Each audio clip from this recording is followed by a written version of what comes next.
موضوع الدرس في قصة نوح عليه السلام مع قومه وما فيها من العبر سورة النوح تفسير ابن كثير. الحمد لله رب العالمين والصلاة والسلام على أشرف الأنبياء وسيد المرسلين سيدنا محمد وعلى آله وأصحابه أجمعين. اللهم صل على سيدنا محمد وعلى آل سيدنا محمد كما صليت على إبراهيم وعلى آل إبراهيم في العالمين إنك حميد مجيد. أعوذ بالله من الشيطان الرجيم. بسم الله الرحمن الرحيم. مما خطيئاتهم أغرقوا فأدخلوا نارا فلم يجدوا لهم من دون الله أنصارا. وقال نوح رب لا تذر على الأرض من الكافرين ديارا إنك إن تذرهم يذلوا عبادك ولا يلدوا إلا فاجرا كفارا. رب اغفر لي ولوالدي ولمن دخل بيتي مؤمنا وللمؤمنين والمؤمنات ولا تزد الظالمين إلا تبارا. اللہ تبارک و تعالی نے کلام مقدس کی ان آیات مبارکہ میں ارشاد فرمایا ہے کہ بسبب ان کے گناہوں کے ان کو غرق کیا گیا اور پھر اس میں آگ میں داخل ہو گئے یا ان کو آگ میں داخل کیا گیا اور اللہ کے سوا کوئی ان کی مددگار نہیں تھا کہ ان کو اس عذاب سے چھڑا سکے یا عذاب سے بچا سکے. پھر حضرت نوح علیہ السلام نے دعا مانگی کہ یا اللہ اب زمین میں کوئی کافروں کا گھر باقی نہ رہے. انک ان تذرہم، اگر آپ نے ان کو چھوڑ دیا اور ان کو عذاب سے ہلاک نہ کیا تو یہ تیرے بندوں کو گمراہ ہی کریں گے. ولا یلدو، اور نہیں پیدا ہوں گے ان کی نسل سے مگر وہ جو نافرمانی کرنے والے اور حد سے گزرنے والے ہیں. اس کے بعد اللہ سے دعا مانگی کہ یا اللہ میری بھی بخشش فرما دے، میرے والدین کی بھی، اور جو میرے گھر میں ایمان کے ساتھ داخل ہوں، اور اسی طرح جب تمام ایمان والے مردوں اور عورتوں کی بخشش فرما دے. ولا تزد الظالمین الا تبارا، اور نہ بڑھا ظالموں پر مگر ہلاکت اور عذاب. اب اسی پر میں کل عرض کر رہا تھا کہ قرآن پاک کی یہ آیت مبارک اور اسی طرح قصہ موسیٰ علیہ السلام کی فرعون کے ساتھ جب اللہ نے فرعون کو غرق کیا، اس کی فوج کو ماننے والوں کو غرق کیا، تو وہاں بھی قرآن یہی کہتا ہے کہ ان کو غرق کیا گیا اور پھر آگ میں داخل کیا.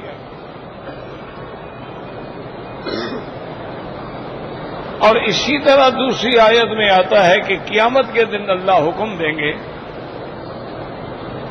کہ ادخلوا آل فرعون اشد العذاب، اب فرعون اور اس کے ماننے والوں کو شدید عذاب میں ڈالو.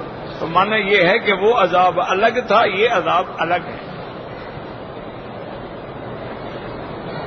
اسی طرح آتا ہے والعذاب الادنی دون العذاب الاکبر. اسی طرح اللہ تبارک و تعالیٰ کے قرآن پاک میں آتا ہے الذی یصلی النار الکبریٰ. وہ کہتے ہیں کہ نار الکبریٰ سے مراد جہنم ہے اور نار صغریٰ سے مراد دنیا کی آگ ہے. تو اس لیے میں نے عرض کیا تھا کہ یہ متفق علیہ عقیدہ ہے جس میں اہل حق میں کوئی اختلاف نہیں کہ عذاب قبر بھی حق ہے اور نعیم قبر بھی حق ہے.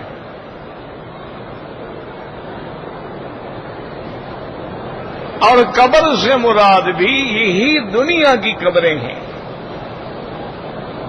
تمام قرآن اور حدیث اسی بات پہ دلالت کرتے ہیں.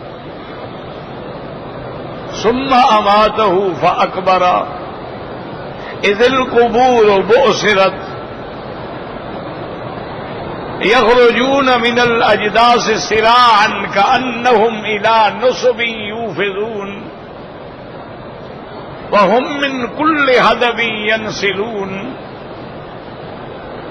تو قرآن و حدیث کی روشنی میں ہمیں یہ ثابت ہوتا ہے کہ یہی جو دنیا کی قبر ہے یہی قبر ہے، اور اسی میں عذاب بھی ہوتا ہے اور اسی میں انعام بھی ہوتا ہے. اسی قبر کو حضور نے فرمایا کہ جنت کا ٹکڑا بھی ہوتی ہے اور جہنم کا گڑھا بھی ہوتی ہے. اسی قبروں کے بارے میں حضور نے فرمایا کہ انہما یعذبان، ان دو قبر والوں پر عذاب ہو رہا ہے. اسی طرح حضور پاک گزرے چند قبریں تھیں تو آپ نے صحابہ سے فرمایا کہ پتہ کرو یہ کن کی قبریں، ان پہ عذاب ہو رہا ہے. تو صحابہ نے معلوم کیا تو انہوں نے کہا یا رسول اللہ مشرکین کی قبریں ہیں. تو یہی قبریں ہیں. حضور حضرت سعد کی قبر پہ بیٹھے تھے کہ زغطۃ القبر آیا، تو یہی قبر مراد ہے جو جنت البقیع الغرقد میں حضور قبر پہ بیٹھے تھے. اچھا، اور خدا کی شان ہے یہی 15 شعبان کی رات تھی. مسئلہ سمجھ لیں کہ ایک تو شعبان جو ہے اس میں کوئی شک نہیں ہے کہ یہ بڑی شان والا مہینہ ہے، اور اس میں بھی کوئی شک نہیں ہے کہ حضور پاک رحمت دو جہاں سب سے زیادہ روزے جو ہیں نفلی وہ اسی مہینے شعبان میں رکھتے.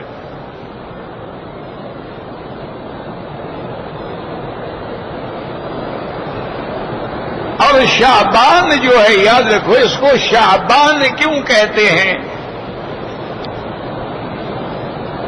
تو بعض علماء فرماتے ہیں کہ شعبان جو ہے یہ لفظ شعب سے ہے، اس کا معنی ہوتا ہے پھوٹنا، ظاہر ہونا، اٹھنا. اور بعض علماء فرماتے ہیں کہ شعبان شعب سے ہے یعنی کسی چیزوں کا جمع ہونا.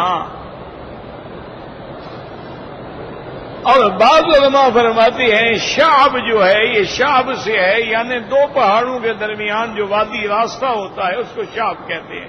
شعب بھی کہتے ہیں جیسے شیب ابی عامر، شیب ابی طالب.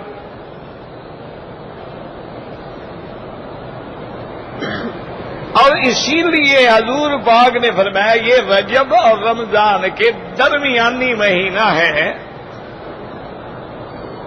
تو 4 مہینے تو حرمت والے ہیں ہی ہیں نا، ذی القعدہ، ذی الحجہ، محرم اور رجب.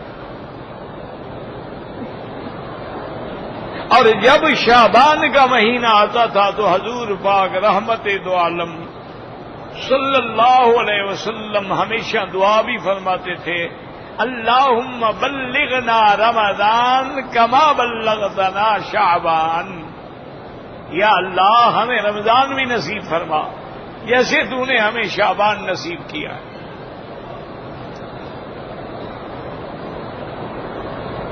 اور اسی طرح وہ حدیث مبارک جو آتی ہے کہ بی بی عائشہ فرماتی ہیں حضور صلی اللہ علیہ وسلم نے ایک رات عبادت کی، لیٹ گئے، پھر کپڑے پہنے چلے گئے. میں نے آپ کا تعاقب کیا تو دیکھا کہ آپ جنت البقیع الغرقد مدینے کے قبرستان پہ کھڑے دعائیں مانگ رہے ہیں. اس لیے علماء نے فرمایا ہے کہ حضور نے زندگی میں 15 شعبان کی رات میں ایک دفعہ گئے ہیں. اب اس کو یعنی آدمی سنت بنا لے کہ نہیں جب 15 شعبان کی رات ہو تو ہم نے ہر حال قبروں پہ جانا ہے، تو یہ بدعت ہے. اگر زندگی میں ایک دفعہ چلا جائے ٹھیک ہے، حضور کی سنت کی اتباع ہو جائے.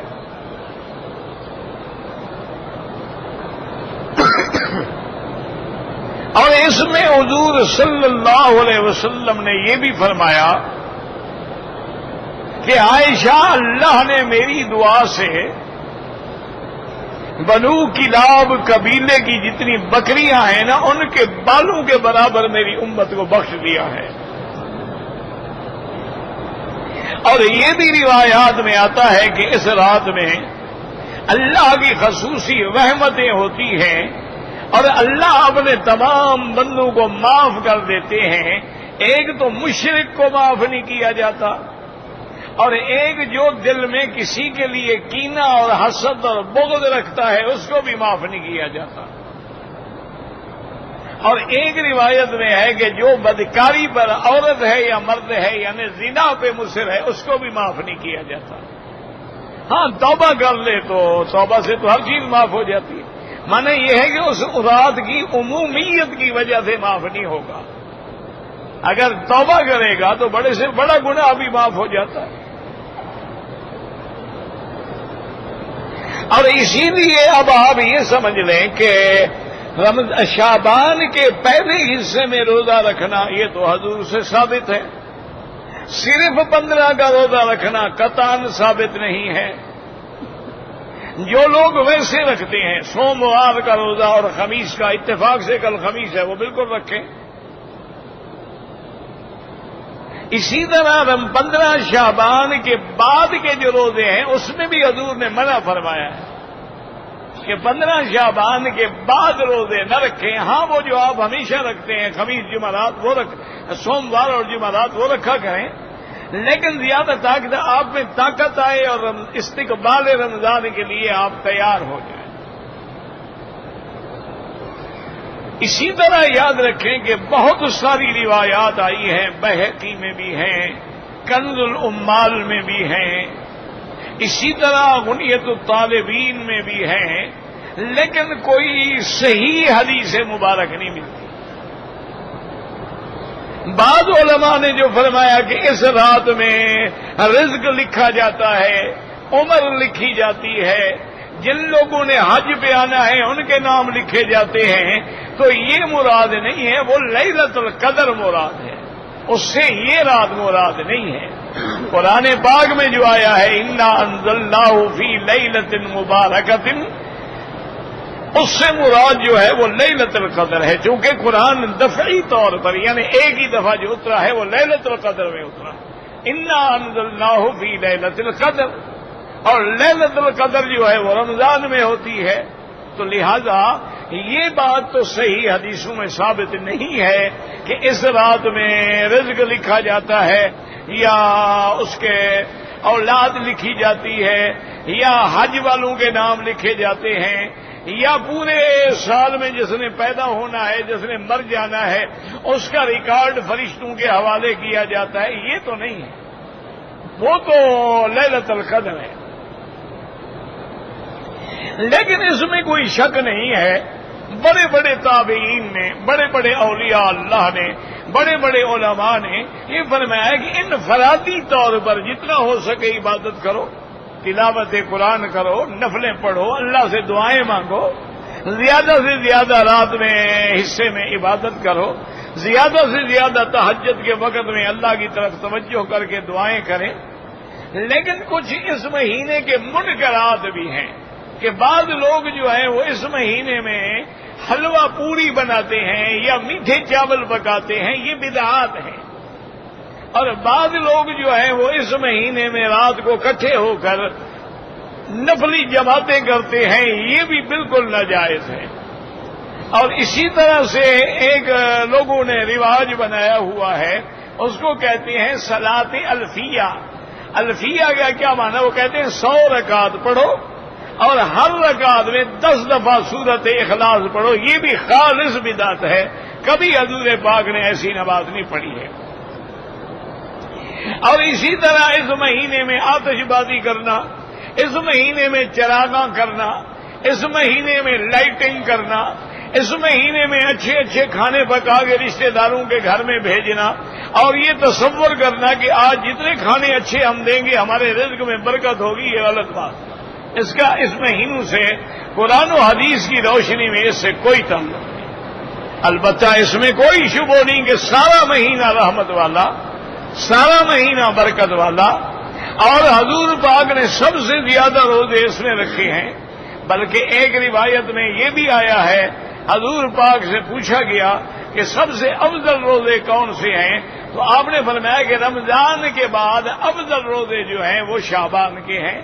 تو یہ فضیلتوں میں کوئی شبہ نہیں کہ آدمی اکیلے بیٹھ کے مفرد طور پہ، انفرادی طور پہ نفل پڑھے، قرآن پڑھے، تلاوت کرے، اللہ سے دعائیں مانگے، وہ کسی نے منع نہیں کیا ہے۔ اور اسی طریقے سے اگر وہ پہلے سے روزہ رکھتا آ رہا ہے اور اس روز بھی اس روزے کی مناسبت ہو گئی ہے تو وہ روزہ بھی رکھنا چاہیے۔ بھائی میں نے کہا بھی دفتر جا کے ان کو کہو، یہ اس کو کہہ دیا تھا، وہ کیا کہے، وہ جا کے کہے گا وہاں دفتر میں جائیں، شیخ کو جا کے بتائیں کہ بھی سٹ خراب ہے۔ ہر وقت پریشانی ہوتی ہے بلا وجہ، چلتے چلتے کٹ جاتا ہے پھر چل پڑتا ہے۔ یہ دفتر میں وہاں جا کر باب الفتح میں ان کو باقاعدہ بتلائے، وہ پھر کہیں گے ان لوگوں کو کہ بھئی اس کا سٹ جو ہے تبدیل کیا جائے۔ تو بہرحال کہنے کا مقصد میرا یہ ہے کہ بھئی یہ واقعی اس میں کوئی شبہ نہیں ہے۔ اچھا، بعض علماء نے تو ایک لطیفہ بھی لکھا ہے، وہ لطیفہ ہے وہ کہتے ہیں کہ لفظ شعبان جو ہے شین سے شرف مراد ہے اور عین سے اس کا عروج عظمت مراد ہے اور بے سے اس کی بر نیکی مراد ہے، الف سے اس کا الطاف رحمانی مراد ہے اور نور سے اللہ کا نور کی تجلیات مراد ہیں جو اس مہینے میں حاصل ہوتی ہیں۔ تو یہ بہرحال علماء کا لطیفہ ہے، اس کا قرآن و حدیث سے کوئی تعلق نہیں ہے۔ بہرحال اس مہینے میں بڑے بڑے عظیم واقعات ہوئے ہیں، بڑے بڑے عظیم معاملات ہوئے ہیں، بڑے بڑے عظیم لوگ پیدا ہوئے ہیں، بڑے بڑے عظیم لوگوں کی وفات ہوئی ہے۔ تو اس لیے بہرحال آپ ابھی سے رمضان المبارک کے استقبال کی تیاری کریں، استعداد پیدا کریں اور زیادہ سے زیادہ وقت جو ہے وہ اللہ کی یاد میں گزاریں، اللہ کی عبادت میں گزاریں، تلاوت قرآن میں گزاریں، نفل پڑھنے میں گزاریں اور اللہ سے مغفرت مانگیں اور حضور کی ساری امت کے لیے مغفرت مانگیں اور تمام عالم اسلام پہ اس وقت جو اللہ کے عذاب کے کوڑے برس رہے ہیں، جس اسلامی ملک میں دیکھ لیں عذاب ہے، قتل ہے، اللہ معاف کرے، بھوک ہے، پریشانیاں ہیں، لا حول ولا قوت الا باللہ العلی العظیم، لا حول ولا قوت الا باللہ، لا حول ولا قوت الا باللہ العلی العظیم۔ وہ چلانے والے آتے ہیں، رکھا السلام علیکم، بھاگ گئے، پھر مجالے بیٹھے بھی اس میں خرابی بھی تو ہو سکتی ہے، ایک مشین ہے، کسی وقت بھی وہ خراب ہو سکتی ہے، کسی وقت چل سکتی ہے، کسی وقت بند ہو سکتی ہے۔ تو بہرحال اب یاد رکھیں جی کہ آپ بالکل انشاءاللہ دعائیں مانگیں اللہ سے، پورے عالم اسلام کے لیے دعائیں مانگیں، بلکہ دعا میں یہ اگر الفاظ ہوں تو مختصر بھی ہیں اور جامع بھی ہیں کہ اللہم ارحم امت محمد صلی اللہ علیہ وسلم، اللہم اغفر امت محمد صلی اللہ علیہ وسلم، اللہم استر امت محمد صلی اللہ علیہ وسلم، اللہم اجبر امت محمد صلی اللہ علیہ وسلم، اللہم اصلح امت محمد صلی اللہ علیہ وسلم۔ تو یاد رکھیں کہ جب حضور کی امت کے لیے آپ دعا مانگتے ہیں نا تو تمہارے اوپر اللہ کی خصوصی رحمتیں آ جاتی ہیں کہ میرا بندہ ہو کے سب کے لیے مانگ رہا ہے اور میں تو ارحم الراحمین، میں تو اکرم الاکرمین۔ اور یہی وہ فلسفہ ہے کہ جب آدمی اولیاء اللہ کی مزار پہ جاتا ہے، کسی بزرگ کی مزار پہ جاتا ہے، کسی محدث مفسر مجتہد فقیہ عالم کی مزار پہ جاتا ہے، تو اس کے لیے دعا کرو کہ یا اللہ یہ تیرا بندہ ہے، یا اللہ یہ عالم فاضل ساری زندگی اس کی تیری عبادت میں گزری ہے، اس کے درجات بلند فرما دے، اس کی قبر کو روضۃ من ریاض الجنہ بنا دے۔ تو جب تم اس کے لیے دعا کرتے ہو تو اللہ کی رحمت جوش میں آ جاتی۔ اچھا یہ میرے ولی کے لیے مانگ رہا ہے، اللہ فرماتے ہیں تیری مشکلیں میں حل کر دوں۔ یہ معنی نہیں ہوتا کہ مزار پہ جا کے ان سے مانگو، بلکہ ان کے لیے مانگو۔ ان سے مانگنا جو ہے وہ تو شرک ہے، وہ تو کفر ہے۔ ان کے لیے دعائیں مانگو، جیسے جنازے میں آپ ان سے نہیں مانگتے بلکہ ان کے لیے مانگتے ہیں کہ اللہم اغفر لحینا و میتنا و شاہدنا و غائبنا و صغیرنا و کبیرنا و ذکرنا و انسانا، اللہم من احییتہ منا فاحیہ علی الاسلام ومن توفیتہ منا فتوفاہ علی الایمان، اللہم نکہم عن الخطایا كما ينقى الثوب الأبيض من الدنس، اللهم اغسل خطاياهم من الماء والثلج والبرد، اللهم أكرم نزلهم وسع مدخلهم، اللهم لا تذلنا بعدهم، اللهم لا تفتنا بعدهم، اللهم لا تحرمنا أجرهم، اللهم اغفرهم، اللهم بدل دارهم خيرا من دارهم وبدل أهلهم خيرا من أهلهم۔ اگر یہ سارا نہ آئے جو تمہیں یاد ہے وہی مانگا کرو، کچھ بھی نہ آئے تو اللہم اغفرہم، اللہم اغفرہم، اللہم اغفرہم۔ اللہ ہمارے دلوں کو جانتے ہیں، وہ ہماری نیات کو جانتے ہیں کہ میرا بندہ مانگنا چاہتا ہے، نہیں آتا ہے بیچارے کو۔ تو بہرحال اب جناب مسئلہ سمجھیں، ایک تو اس آیت سے مسئلہ یہ سمجھ آیا کہ عذاب قبر حق ہے بس۔ اب دوسرا مسئلہ یہ ہے کہ اللہ کے پیغمبر جو ہیں انہوں نے ایسی بد دعا کیوں کی؟ اس آیت میں مسئلہ سمجھیں بھی، انبیاء تو ہدایت کے لیے آتے ہیں، یا اللہ ہماری قوموں کو ہدایت دے۔ حضور کے پاؤں زخمی ہو گئے، خون سے بھر گئے، لیکن انہوں نے کہا اللہم اہد قومی، اللہ میری قوم کو ہدایت دے۔ تو حضرت نوح علیہ السلام نے ایسی دعا کیوں مانگی کہ رب لا تذر علی الارض من الکافرین دیارا، کہ اللہ زمین پہ اب کوئی کافروں کا گھر ہی نہ رہے۔ اور ایک بات یہ بھی یاد کریں کہ نوح علیہ السلام کے زمانے میں پوری دنیا کی خطے میں وہی آبادی تھی جو نوح علیہ السلام کی قوم تھی، اور کسی جگہ کوئی مخلوق نہیں تھی۔ اچھا جب وہ ہلاک ہو جائیں گے صاف بات ہے کہ پوری زمین سے مٹ گئے، جب اور تو کسی جگہ ہے نہیں۔ تو علماء نے اس کے دو جواب دیے ہیں، یاد رکھیں۔ ایک جواب دونوں نے یہ دے دیا ہے کہ اللہ نے خود نوح علیہ السلام کو بتلا دیا تھا وَأُوحِيَ إِلَىٰ نُوحٍ أَنَّهُ لَن يُؤْمِنَ مِن قَوْمِكَ إِلَّا مَن قَدْ آمَنَ، کہ نوح علیہ السلام اب آپ کی قوم میں اور کوئی ایمان نہیں لائے۔ جب اللہ نے بتلا دیا ہے تو پھر کافروں کی ہلاکت کی آپ نے دعا مانگی کہ بھی اب ایمان تو کوئی نہیں لے آئے گا۔ تو ان کے لیے تو پھر آگے بھی جہنم ہے، تو آگے جہنم ہے تو اب دنیا میں بھی ان کو عذاب ملنا چاہیے۔ ایک تو وجہ علماء نے یہ بتلائی، اور دوسرا جواب علماء نے یہ دیا ہے کہ جب عضو فاسد ہو جائے، جب مرہم کام نہ کرے، جب دوائیں کام نہ کریں، جب انجیکشن کام نہ کریں اور زخم گینگرین بن جائے، اب ڈاکٹر کہتے ہیں کہ بھائی اس کو کاٹنا پڑے گا ورنہ تمہارا سارا جسم مفلوج ہو جائے گا، اس کا کوئی حل نہیں ہے۔ وہ کہتے جی ٹھیک ہے۔ کئی دیکھا نہیں آپ نے کتنے شوگر والے، اللہ سب کو عذاب سے بچائے، ان بیچاروں کی ٹانگیں کاٹ دی گئیں، پاؤں کاٹ دیے گئے۔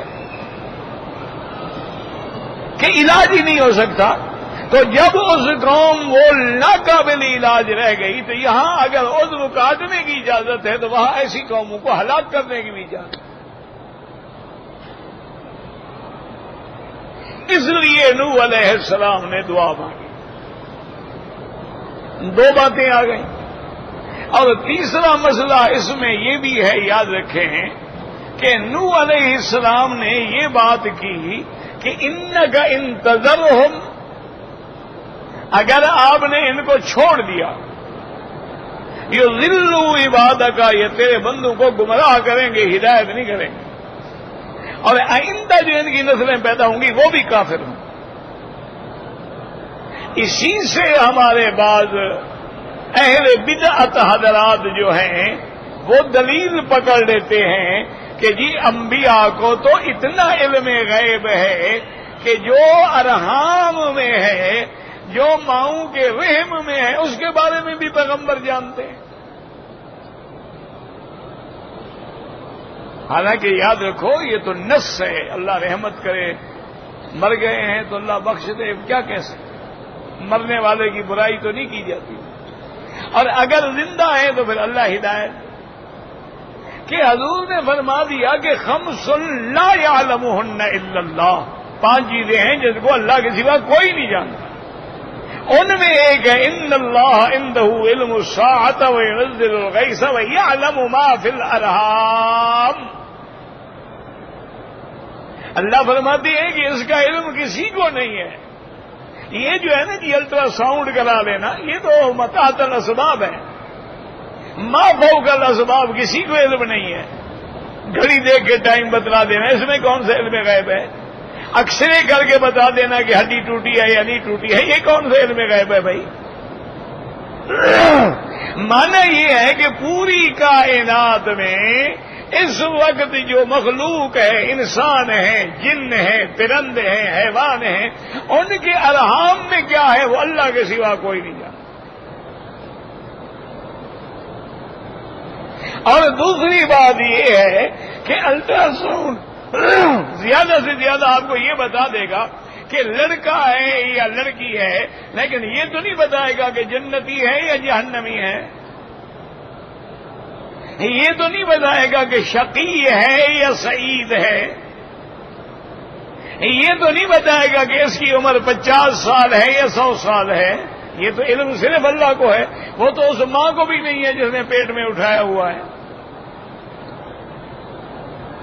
تو اب اس آیت سے بھی بعض بدعتی حضرات نے دلیل پکڑی ہے کہ دیکھو جی نوح علیہ السلام نے تو کہہ دیا نا کہ وَلَن يَلِدُوا، اب ان کی اولاد جو پیدا ہوگی وہ بھی کافر ہوگی، اس کا معنی ہے کہ ان کو ارحام کا پتہ تھا۔ تو حالانکہ یاد رکھو یہ بالکل ایک یا ضد ہے یا جہالت ہے۔ حضرت نوح علیہ السلام نے 950 سال تبلیغ کی، ایک نسل آئی کافر، دوسری آئی کافر، تیسری آئی کافر، چوتھی آئی کافر، تو 950 سال کا تجربہ عرض کر رہے ہیں کہ میرا اللہ ان کی تو نسلوں کی نسلیں ہی کافر پیدا ہو رہی ہیں، تو آئندہ بھی کافر پیدا ہو۔ اس میں علم غیب نہیں ہے، اس میں نوح علیہ السلام کا اپنا مشاہدہ ہے۔ جیسے کہتے ہیں کہ دیکھو جی موسیٰ علیہ السلام کو بھی تو علم غیب تھا کہ جب حضور پاک پہ 50 نمازیں فرض ہوئی تو حضرت موسیٰ علیہ السلام نے کہا کہ ارجع الی ربک فاسألہ التخفیف، کہ میرے مدنی پاک آپ دوبارہ جائیں اللہ کے دربار میں اور جا کے معافی مانگیں، آپ کی امت 50 نمازیں نہیں پڑھے گی۔ کہتے ہیں دیکھو جی موسیٰ علیہ السلام کے علم غیب تھا، یہ علم غیب نہیں تھا اللہ کے بندے، موسیٰ علیہ السلام کا تجربہ تھا کہ یار محمد صلی اللہ علیہ وسلم میری امت 3 نمازیں نہیں پڑھتی تو آپ کی امت 50 کہاں پڑھے گی؟ یہ تو اپنے تجربے کی بات کہہ رہے ہیں، اس میں علم غیب کا کیا تعلق ہے؟ اس لیے ادھر ادھر سے کھینچ کھانچ کے لوگوں کے عقیدوں کو خراب کرنا جو ہے یہ اچھی بات نہیں ہوتی۔ اب اس کے بعد جو ہے پیغمبر نے دعا مانگی، رب اغفر لی وَلِوَالِدَيَّ، یا اللہ میری بھی مغفرت فرما دے اور میرے والدین کی بھی مغفرت فرما. وَلِمَنْ دَخَلَ بَيْتِيَ مُؤْمِنًا، اور جو ایمان لا کے میرے گھر میں داخل ہو، ایمان کے ساتھ داخل ہو. وَلِلْمُؤْمِنِينَ وَالْمُؤْمِنَاتِ، اور تمام ایمان والے مردوں اور تمام ایمان والی عورتوں کی بھی مغفرت فرما دے.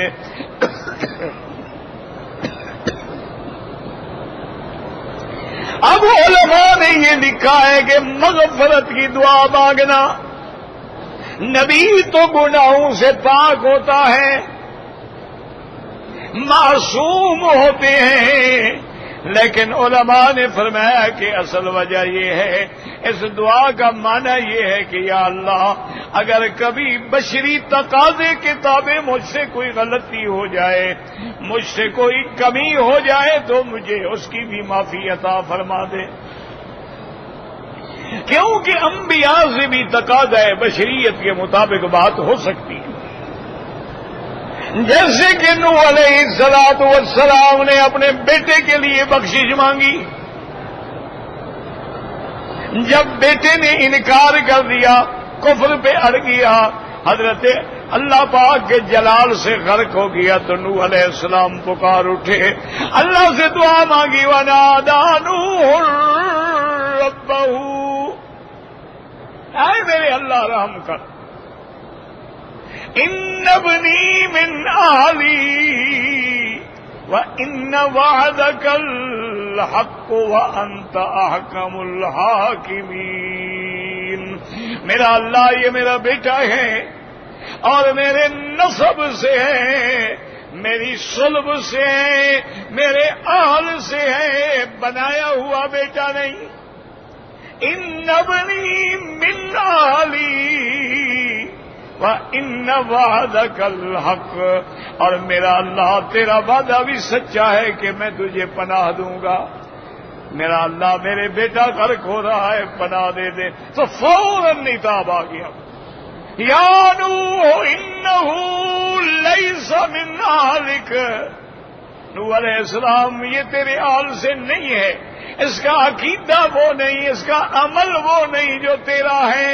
اس لیے یاد رکھو کہ ہر پیر کا بیٹا پیر نہیں ہوتا، ہر گدی بیٹھنے والا پیر نہیں ہوتا، ہر مجاور پیر نہیں ہوتا، اس کے اعمال صالحہ کو دیکھنا پڑتا ہے. اگر نبی کا بیٹا بھی عمل اچھا نہیں تو کافر ہو گیا. اور اللہ نے وَلَا تَسْأَلْنَ مَا لَيْسَ لَكَ بِهِ علم، اور نوح علیہ السلام آئندہ مجھ سے کبھی نہ مانگنا جس کا تجھے علم نہ ہو. تو اب یہ بھی تو غلطی ہوئی نا. پھر نوح علیہ السلام نے اللہ سے معافی مانگی، الا تغفر لی وترحمنی، کہ یا اللہ اگر آپ بخشش نہیں کریں گے، آپ رحم نہیں کریں گے تو میں تو نقصان والوں میں ہو جاؤں گا. اللہ پاک نے پھر آپ کی دعا منظور کی. تو انبیاء سے بھی تقاضا بشریت کے تابع کبھی غلطیاں ہو جاتی ہیں، اس لیے پیغمبر ہمیشہ معاف. اس لیے حضور صلی اللہ علیہ وآلہ آلہ واصحابہ وسلم تسلیما کثیرا کثیرا، آپ رات میں کھڑے ہو کے اللہ کے آگے تہجد پڑھتے اور حضور اتنی لمبی نماز پڑھتے تھے، تورمت قدمہ ہو، حضور کے دونوں پیر جو ہیں وہ کھڑے کھڑے سوج جاتے تھے، ورم آ جاتی.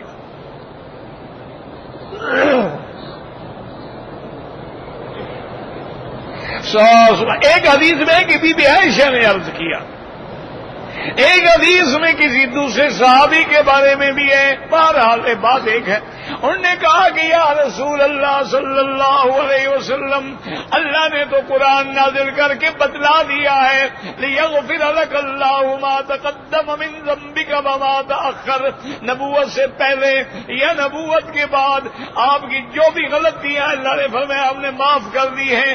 تو جب اللہ آپ کو معاف کر چکے ہیں پھر آپ اتنی تکلیف کیوں برداشت کرتی ہیں؟ آپ نے فرمایا فَلَا أَكُونُ عَبْدًا شکورا.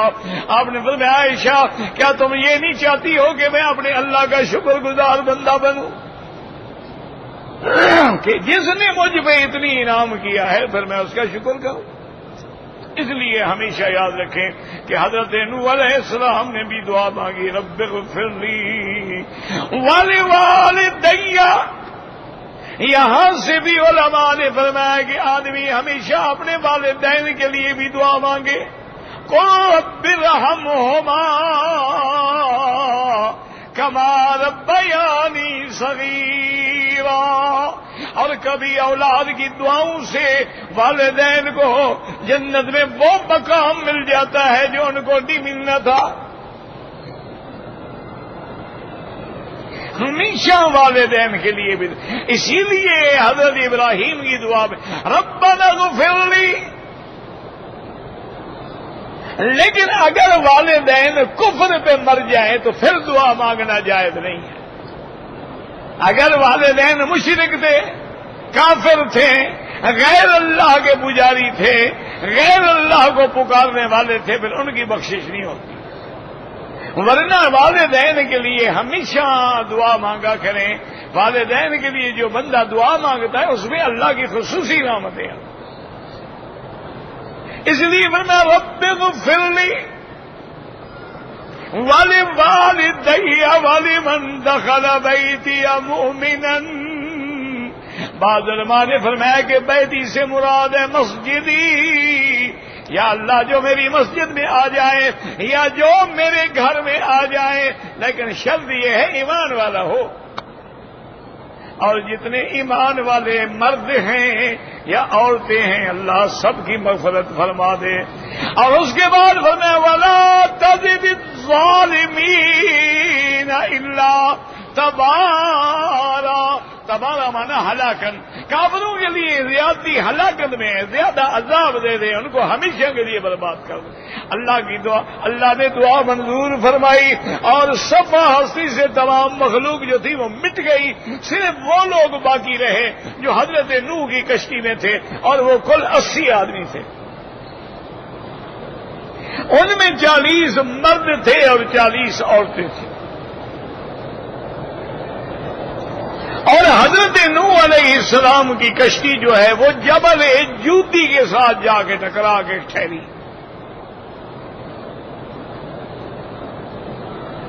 اور حضرت نوح علیہ السلام نے جبل جودی سے اترنے کے بعد بھی آپ وہاں زندہ رہے. پھر اللہ کی شان ہے کہ آپ کی اولاد میں صرف 3 آدمی بچے ہیں، حام، سام، یافس. پھر ان 3 کی نسل کو اللہ نے چلایا تو پوری دنیا میں پھر جتنی قومیں ہیں یہ سب ان 3 کی اولاد ہیں. وہ 3 نوح علیہ السلام کی اولاد ہیں اور نوح علیہ السلام جو ہیں حضرت آدم کی اولاد ہیں. اور آگے جتنا دنیا میں مخلوق ہے وہ ساری ان 3 کی اولاد ہے. اسی میں اللہ نے برکتیں رکھی اور پھر نسلیں بڑھتی چلی گئیں. تو حضرت نوح علیہ السلام کا مختصراً یہ واقعہ ہے. واللہ اعلم.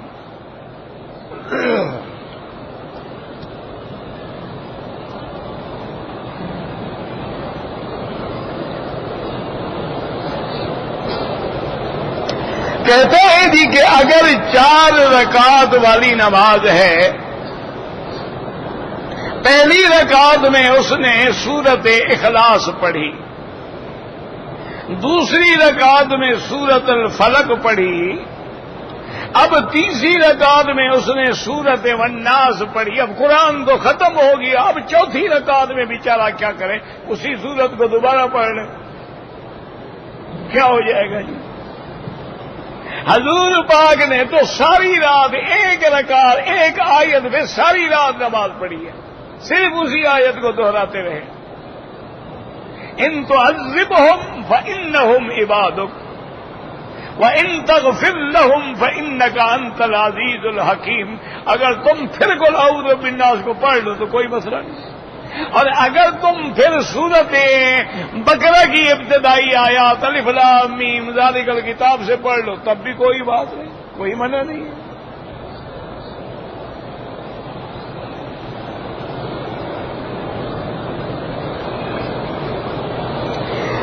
اگر کوئی آدمی داڑھی کو یعنی برا سمجھتا ہے، ایک ہے داڑھی نہ رکھنا، داڑھی منڈوانا، یہ گناہ ہے کبیرہ، ایک ہے داڑھی کو برا سمجھنا، داڑھی کو جھاڑی کہنا، داڑھی کو جنگل کہنا، داڑھی کو کہنا دیکھو جی کیا کارٹون شکل بنا رکھی ہے، تو داڑھی پہ اعتراض کرنے سے بندہ کافر ہو جاتا ہے اور نکاح بھی ختم اور ہر چیز ختم، دوبارہ ایمان کے کلمے پڑھے۔ نہ رکھنے والا گناہگار ہے، لیکن حضور کی سنت میں اعتراض کرنے والا کیسے مسلمان ہو سکتا ہے؟ داڑھی تو حضور پاک کی بھی ہے، داڑھی تو تمام انبیاء کی بھی ہے، حتیٰ کہ علماء نے فرمایا کہ وہ عقیدے میں برا نہیں سمجھتا لیکن عمل سے برا سمجھتا ہے، تب بھی اس پر کفر کا خطرہ ہے۔ مثلا جیسے ہمارے پاس رواج ہے نا، کسی آج کل کے جو بڑے آدمی ہیں، ایلیٹ کلاس ہے تمہاری، ان کے پاس جاؤ نا کبھی تو وہ کہیں گے جی آپ بیٹھے، میں نے ابھی شیو بنانی ہے، شیو بنا لوں، ایسے کیسے میں باہر چلا جاؤں؟ تو مانا یہ ہے کہ وہ داڑھی کے تھوڑے تھوڑے بالوں کو بھی اس کے ساتھ باہر جانا برا سمجھ رہا ہے کہ اگر میں بغیر شیو کے جاؤں گا تو گویا یہ برائی ہے۔ تو انہوں نے کہا اگر عقیدہ ہے تو کافر ہو گیا، اگر عقیدہ نہیں ہے تو ایسا عمل کر رہا ہے کہ اسے کفر تک لے جائے۔ اس کو مذاق نہ سمجھا کرو۔ ایک مسلمان کے بارے میں آتا ہے، تاریخ میں واقعہ ہے کہ ہندوستان میں ایک مسلمان تھا، وہ پان کھا رہا تھا۔ ہندوستان میں پان جانا بہت کھاتے، ہر ملک میں رواج ہے نا۔ اچھا ہولی کی رات تھی، کافر جو ہے نا ہولی مناتے ہیں نا، رنگ پھینکتے ہیں۔ اچھا اس کے سامنے ایک گدا گزری تو اس نے وہ اپنی پیک جو تھی نا پان کی، گدا پہ ایسے پیک کو تھوک کو پھینکا، ہر کا یار تمہارے ساتھ کوئی ہولی نہیں منا رہا، جو تمہیں میں رنگ کر دیتا ہوں۔ اسی وجہ سے اللہ نے پکڑ لیا کہ تم کافروں کی مشابہت اختیار کر رہے ہو کہ وہ ہولی منا رہے ہیں تو تم بھی تو گویا ایک قسم کی ان کی شکل بنا رہے ہو نا۔ اور یاد رکھیں کہ یہ بھی ایک بگڑی دگڑی شکلیں ہیں، ہولی ہے، دیوالی ہے اور دیے جلانا ہے۔ اصل میں تو بات یہ ہے کہ ان کو بھی اللہ کی تلاش ہے، یہ اتنی روشنی کر کے ڈھونڈ رہے ہیں، بیچارے بھٹکے ہوئے ہیں، حالانکہ ان کو پتہ نہیں ہے کہ خدا اس نور سے نہیں ملتا، وہ نور ایمان سے ملتا ہے۔ تو بہرحال اللہ سے ڈرا کریں، کبھی سنت پہ اعتراض نہ کیا کریں۔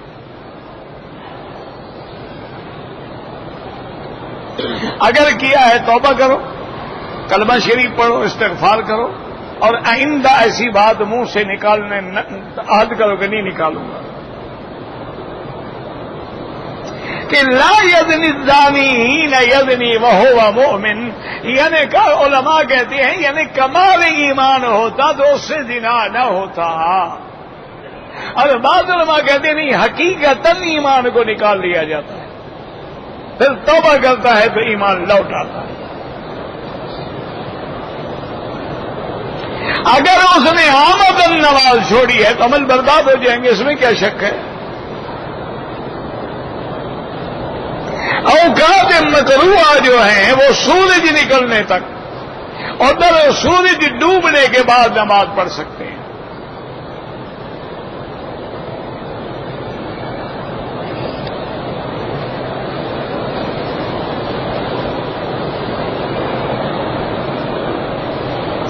اگر کوئی عورت عمرے پہ آئی ہے تو وہ خاوند کے علاوہ علیحدہ طواف بھی کر سکتی ہے، کوئی منع نہیں، نماز بھی پڑھ سکتی ہے۔ اب یہ ضروری تو نہیں نا کہ ہر وقت خاوند کو ساتھ باندھ کے رکھے۔ کہتے ہیں جی کہ ایک دوسرے کو ڈھونڈنا مشکل ہو جاتا ہے، کوئی مشکل نہیں ہوتا، گیٹ نمبر یا کوئی علامت بتلا دو کہ جب طواف سے فارغ ہوں یہاں آ جانا، میں تمہیں یہیں دیکھوں گا، کوئی نہیں گم ہوتا۔ اور اگر آپ کو زیادہ خطرہ ہے تو اس کا ہاتھ پکڑ کے طواف کراؤ، کوئی مسئلہ نہیں، بیوی ہے تمہاری۔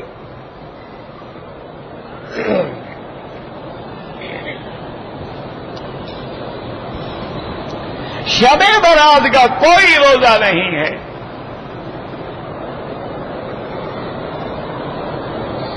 بہرحال جو 6 مہینے کی ادھار پہ زیادہ پیسے لیتے ہیں وہ جائز تو ہے، افضل یہ ہے کہ یہ کام بھی نہ کیا کرو۔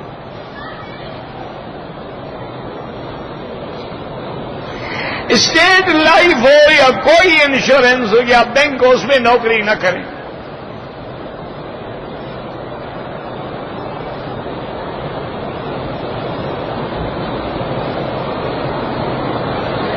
ایک ہے کہ قانونی طور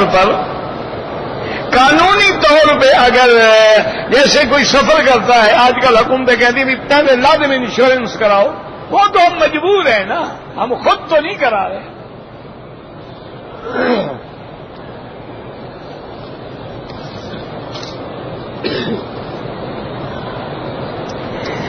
کہتے جی کہ مسلک حنفی میں 3 طلاق جو ہے صرف مسلک حنفی میں نہیں، امام ابو حنیفہ، امام شافعی، امام مالک، امام احمد ابن حنبل، چاروں اماموں کے نزدیک 3 ہوتی ہیں۔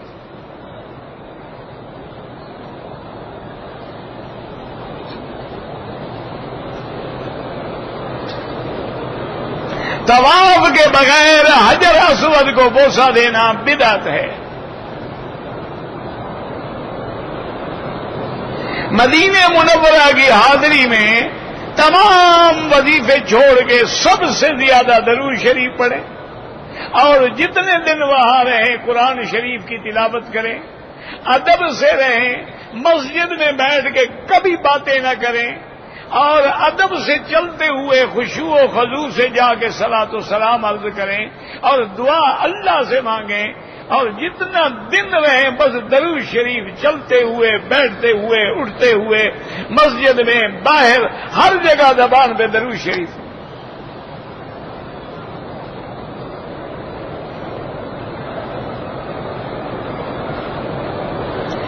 میں شادی شدہ ہوں، بیوی سے جماع کے بعد مجھے قطرات آتے رہتے ہیں، میرا بھائی وہ منی نہیں ہوتی، منی ایک ہی دفعہ نکل جاتی ہے، وہ ہو سکتا ہے مذی ہو سکتا ہے ودی ہو سکتا ہے تمہیں جریان کی شکایت ہو، بہرحال اس کی احتیاط یہی ہے کہ آپ احتیاط سے استنجا کریں، پانی ڈالیں، اس کے بعد غسل کر لیں، اگر اس کے بعد بھی قطرے نہیں رکتے ہیں تو پھر ہر نماز کے لیے نیا وضو کریں۔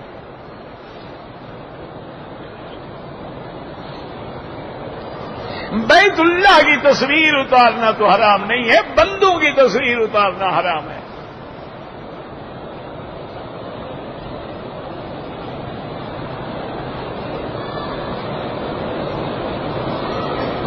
شب برات کے بارے میں یہ کہنا کہ ارزاق تقسیم ہوتے ہیں، یہ کسی صحیح حدیث میں نہیں ہے، بات سمجھا کرو۔ ایسی آپ فضیلت ہے، بالکل رحمت کا مہینہ ہے۔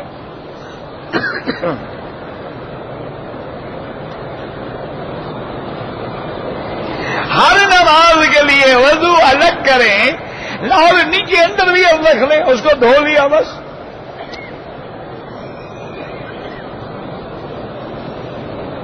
کہتے جی کہ انٹرنیٹ پر لوگ جو ہے غلط باتیں لکھتے، اللہ ہدایت دے گا بھائی۔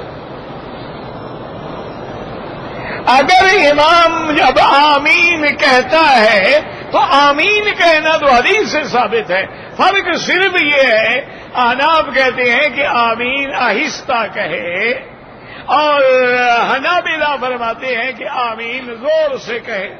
اچھا ویسے بھی کوئی جھگڑا نہیں ہے، اب دیکھو نا مثلا جہری نماز ہے، پہلی 2 رکعتوں میں امام نے قرآن پڑھا، آمین زور سے کہی، لیکن تیسری رکعت میں اس میں تو تم بھی آہستہ کہتے ہو۔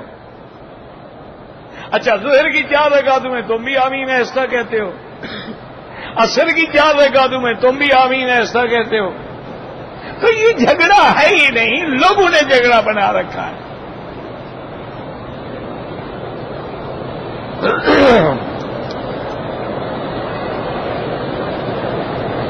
کہتا جی کہ میں بہت کوشش کرتا ہوں لیکن آنکھوں کی حفاظت نہیں ہو سکتی، بالکل ہو سکتی ہے، یعنی جو کام نہ ہو سکتا اس کا بھی اللہ نے کبھی حکم دیا ہے؟ جب اللہ فرماتے ہیں کہ اپنی نظر کو نیچے رکھو، انشاءاللہ کبھی نہیں ہوگا۔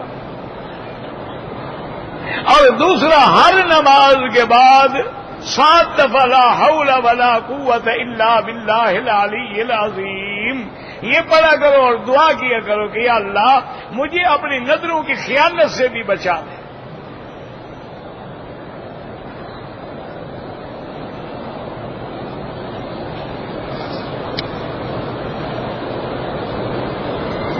اگر ایک آدمی نے عمرہ کیا ہے اور سر پہ اس طرح پھروا دیا، اب اگر دوسرا عمرہ کرے پھر بھی اس طرح پھروانا ہوگا، چاہے بال ہوں یا بال نہ ہوں۔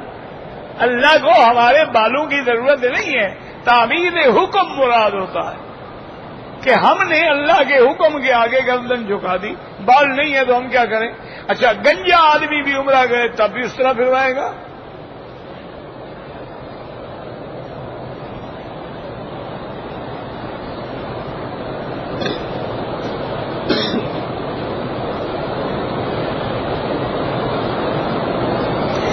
کہتے ہیں جی کہ میری بیوی نے مدینہ منورہ سے غسل کر کے عمرے کی نیت میقات پہ کر لی، وہ حیض میں تھی، کوئی بات نہیں، اب اپنے کمرے میں بیٹھی رہے، جب حیض کے دن گزر جائیں، حیض پاک ہو جائے، غسل کرے عمرہ کرے، پھر مسجد عائشہ کیوں جائے؟ نیت تو وہ کر کے آئی ہے، دوبارہ مسجد عائشہ کیوں جائے بھائی؟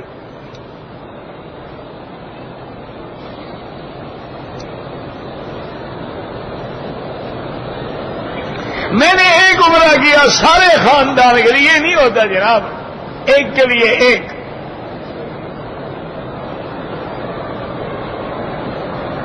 میں نے عمرہ کیا لیکن مدینہ شریف نہیں جا سکا، عمرے میں کوئی حرج نہیں، لیکن دعا کرو اللہ کسی کو محروم نہ کرے، اللہ سب کو زیارت نصیب کرے، لیکن اس زیارت کا تعلق عمرے سے نہیں ہے۔ ایک آدمی نے حج کیا چلا گیا، ایک آدمی نے عمرہ کیا چلا گیا، کوئی مسئلہ نہیں۔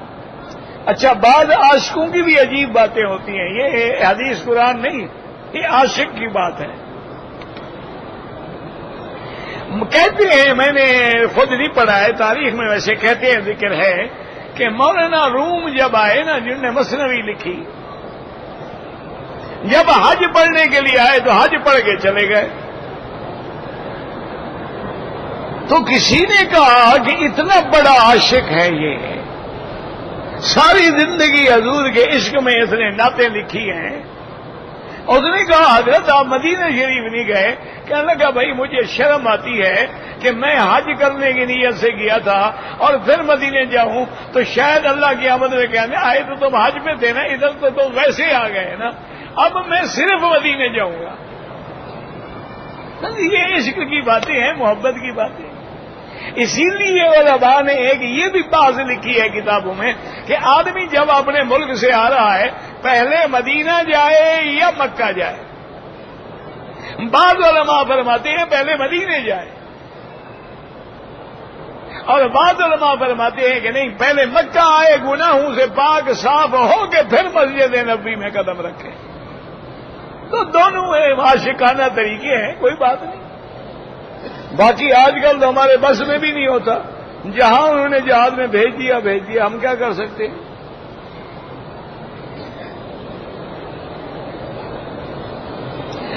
حالت سفر میں فرض نماز قصر ہے، سنت اور نفلیں معاف ہیں، لیکن پڑھنا چاہو ثواب ہے۔ اگر صاحب ترتیب کی نماز قضا ہو جائے تو دوسرے دن جو ہے عصر کی نماز کے ساتھ پڑھ لے۔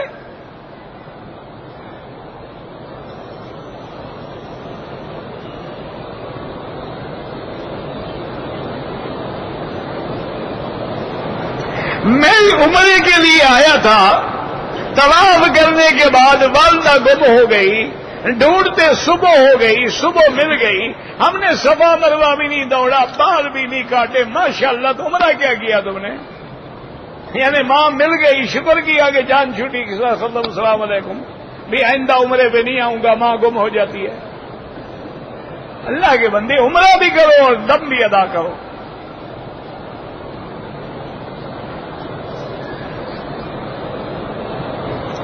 اگر لڑکا پیدا ہو تو عقیقہ 7 دن کے بعد یا زیادہ سے زیادہ 14 دن کے بعد، اس کے بعد کوئی عقیقہ نہیں ہوا تو نہیں ہوا، کیا ہو گیا؟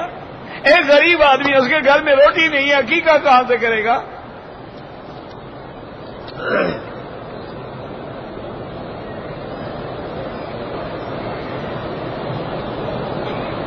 کہتے ہیں کہ حلال حرام ہے، کوئی نہیں کہتا یار، تم نے سمجھا نہیں ہوگا، کوئی عالم یہ بات نہیں کہہ سکتا، کوئی عالم نہیں، تم نے سمجھا۔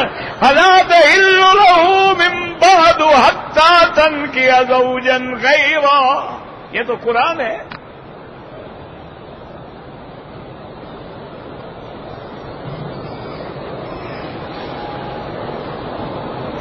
اگر جازان سے ہم نے مدینہ منورہ جانا ہے اور جاتے ہوئے راستے میں میقات سے گزر جائے کوئی بات نہیں، مکے کے اندر سے بھی گزر جائے کوئی بات نہیں، آپ کی نیت مدینہ ہے۔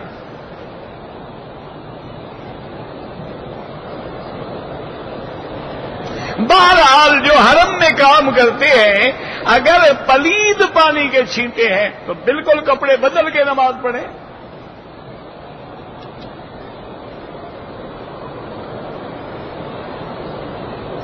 احرام کی حالت میں اگر بچی کو حیض آ جائے کوئی بات نہیں، اسی طرح ہوٹل میں رہے، جب پاک ہو غسل کر کے عمرہ پورا کرے۔ دور سے بیٹھ کے خانہ کعبہ دیکھ سکتی ہے۔ میرے والد مریض ہیں، ان کے لیے عمرہ بالکل کر سکتے ہیں، عمرہ کریں، حج کریں۔ اللہم صلی علی سیدنا محمد وعلى آل سيدنا محمد كما صليت على إبراهيم وعلى آل إبراهيم وبارك على سيدنا محمد وعلى آل سيدنا محمد كما باركت على إبراهيم وعلى آل إبراهيم في العالمين إنك حميد مجيد۔ اللهم أنت ربي لا إله إلا أنت الأحد الصمد الفرد الذي لم يلد ولم يولد ولم يكن له كفوا أحد۔ اللهم أنت ربي لا إله إلا أنت الحنان المنان بديع السماوات والأرض يا ذا الجلال والإكرام يا ذا الجلال والإكرام يا ذا الجلال والإكرام۔ اللهم اجعل لنا وللمسلمين من كل هم فرجا ومن كل ضيق مخرجا ومن كل بلاء عافيا۔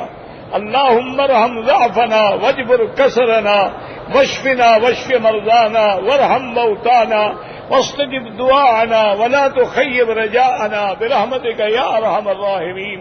یا اللہ عالم اسلام پہ رحم فرما، یا اللہ اسلامی ملکوں پہ رحم فرما، یا اللہ اپنے عذاب رفع فرما، یا اللہ عالم اسلام کی حفاظت فرما، یا اللہ اس بلد الامین کو قیامت تک ہر فتنے سے محفوظ فرما، یا اللہ سوریہ میں، کشمیر میں، یا اللہ پاکستان میں، برما میں، اراکان میں، جس جگہ بھی مسلمان ہیں ان کی جان مال ابرو عزت کی حفاظت فرما، یا الہ العالمین بیماروں کو شفا عطا فرما، یا اللہ بے حیاؤں کو حیا عطا فرما، بے دینوں کو دین عطا فرما، بے اولادوں کو اولاد عطا فرما، جن کی اولادیں ہیں ان کو صالح بنا، یا اللہ بے روزگاروں کو روزگار عطا فرما، یا اللہ جن کے گھروں میں بچیاں ہیں ان کے رشتے آسان فرما دے، یا اللہ ان کے رشتے آسان فرما دے، یا اللہ ان کے مستقبل روشن فرما دے، یا اللہ ہمیں مانگنا بھی نہیں آتا بغیر مانگے عطا فرما دے، یا اللہ جو تیرے اولیاء نے، جو تیرے بندو نے، تیرے عباد صالحین نے مانگا ہے ہم بھی مانگتے ہیں عطا فرما، اور جن سے جس چیز سے انہوں نے پناہ مانگی ہے ہمیں بھی پناہ عطا فرما، یا الہ العالمین یا ارحم الراحمین لا تجعلنا من القانتین لا تردنا عن بابک خائبین۔ اللهم اصلحنا واصلح بنا واصلح اولادنا واولاد المسلمین۔ اللهم اصلح شبابنا وشباب المسلمين، اللهم اصلح بناتنا وبنات المسلمين، اللهم اصلح احوالنا واحوال المسلمين، اللهم اصلح امورنا وامور المسلمين، اللهم اصلح ذرياتنا وذريات المسلمين، اللهم اصلح لنا شاننا كلها فلا تكلنا الى انفسنا طرفة عين قط ولا اقل من ذلك، اللهم ارحم امة محمد صلى الله عليه وسلم، ربنا آتنا في الدنيا حسنة وفي الآخرة حسنة وقنا عذاب النار، صلی اللہ تعالی علی خیر خلقہ سیدنا محمد وعلی آلہ وصحبہ اجمعین، اللہم صل علی سیدنا محمد وعلی آل سیدنا محمد۔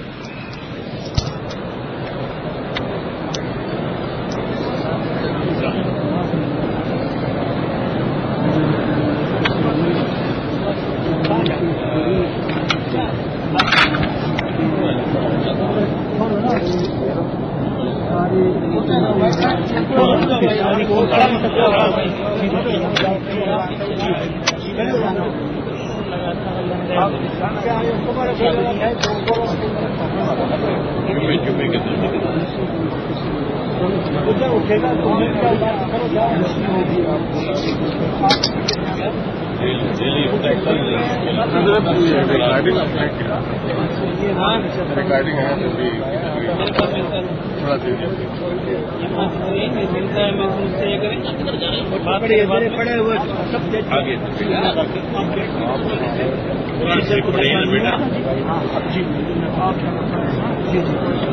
پاکستان کا بھی دے دیتا جی ٹھیک جی ٹھیک بالکل بالکل بالکل